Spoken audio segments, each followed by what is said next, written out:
Hi everybody, and welcome back. I have two pieces of information I would like to share with you with regards to your travel plans to Japan in 2023. I want to waste as little of your time as possible, so let's jump straight to the Blackboard view and we can discuss these further. Now, the very first thing I would like to talk about is fantastic news as it pertains to new entry requirements that are taking effect as of May 8th. So if you are arriving in Japan as of May 8th or later, you will no longer need to update your Visit Japan app with proof of your COVID vaccination records, photos of your certifications, and so on and so forth. That component has been removed, which is more in line with the rest of the international travel community.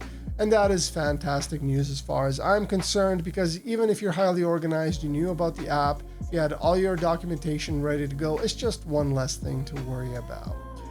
And as far as the life cycle of the app is concerned, we don't yet know as of the time of the making of this video whether they will be retiring the app. As it currently stands, it is still in place and it is still being utilized.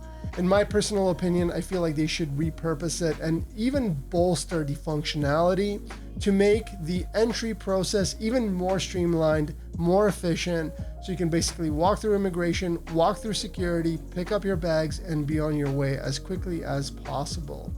Nobody likes filling out those little paper forms on the flights or anything else, so if they can roll all of that into the app, digitize it, have a QR code that the various checkpoints can scan and let you through, that would be amazing. That would be my wish. Again, it's all speculation.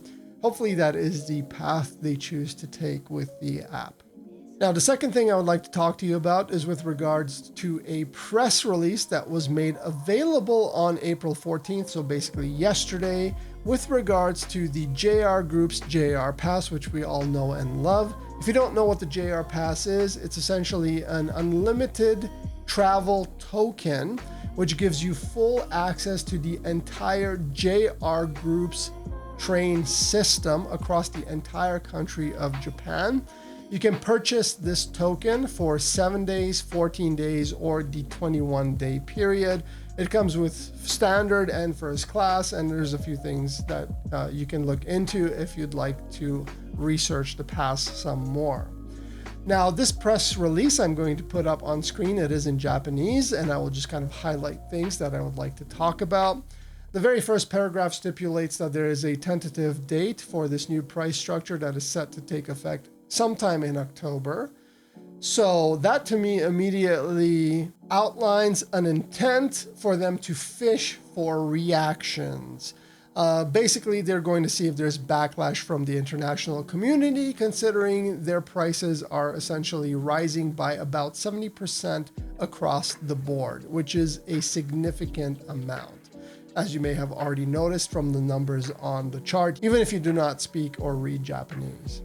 So the second thing I would like to mention is the second paragraph, which clearly states that the faster Shinkansen, essentially the Shinkansen like the Nozomi, which have fewer stops and therefore get you to where you want to go quicker, are not included in this price structure. So for your extra 70% price increase, you're not getting the additional functionality of being able to use the quicker trains, or perhaps there could be partnerships with some of the other rail groups where you could utilize the JR Pass on some of the subways, ferries, buses, so on and so forth. None of that is included as of the time, again, of the making of this video. They may elaborate on this further, especially because, in my opinion, I feel like, again, they're fishing for reactions. If there's backlash, they may kind of walk it back a little bit or include value, not just a straight flat rate increase. Now, as far as the prices are concerned, the table is going to have 3 columns. The first column is the price of the JR passes, as you can see, for 7, 14, 21-day periods. If you purchase the pass outside of Japan from a third-party travel agency or a vendor. The second column is outlining the price of the passes if you purchase them inside Japan once you've already arrived. As you can see, there's already a little bit of a price increase there.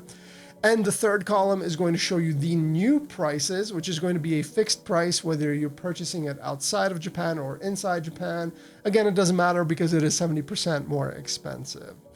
And the other thing that they are mentioning to try to potentially soften the blow, if you will, is the paragraph immediately below the table.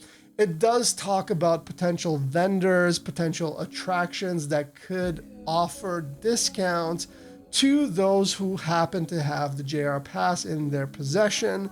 Now, there is no chart or table that contains a complete list of all of these vendors.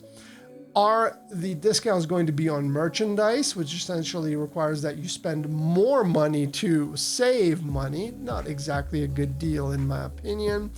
Is it going to be on additional modes of transportations like gondolas, the pirate ships like they exist in Hakone, or other ways to get around when you are traveling to more remote parts of the country? Doesn't say, again, pure speculation at this point. I feel like they are just fishing, straight up fishing. They threw this out there. They want to see how people react to it. And honestly, for a 70% price increase with no additional value added as things stand right now, it is not going to be a good deal. So as consumers, we vote with our wallets. If we're presented with a product that doesn't quite meet up to our standard, we are simply not going to purchase it. And that is precisely going to be the case with this. So as a real life example, just so you can see kind of how I would approach this equation, if I'm faced with the new costs, would I purchase the 2-week JR Pass? Probably not. Because I'm going to throw this on screen just for your information. I do plan on going back to Japan in about 3.5 weeks, and I will be going to Fukuoka, which means if I purchase the JR Pass, as it currently stands, as far as its price structure, the entire cost of the 2-week JR Pass is going to be covered by that single round trip ticket from Tokyo to Fukuoka, which is incredible value. Yes, I am spending 10 hours on the train, but it's okay because I will be able to basically use the JR lines for no additional cost for my other day trips, for my daily commute within the cities, so on and so forth. All of that is basically accounted for, which is amazing. But if the price spikes by almost double, so it's going to be about $800, would I pay that much for the JR Pass? Probably not. If we look again at the flights, I am going to then consider convenience because the value is no longer there. And if convenience is the metric that I'm going to be gauging the new JR Pass by, well, I'm just going to fly from Tokyo to Fukuoka. On one of their low-cost airlines, I can get to Fukuoka in 2 hours for $133 round trip. Pretty good to me. So I hope this information was useful for you in, kind of seeing where you stand with the 2023 travel plans to Japan. Thank you for watching, and I'll see you in the next one.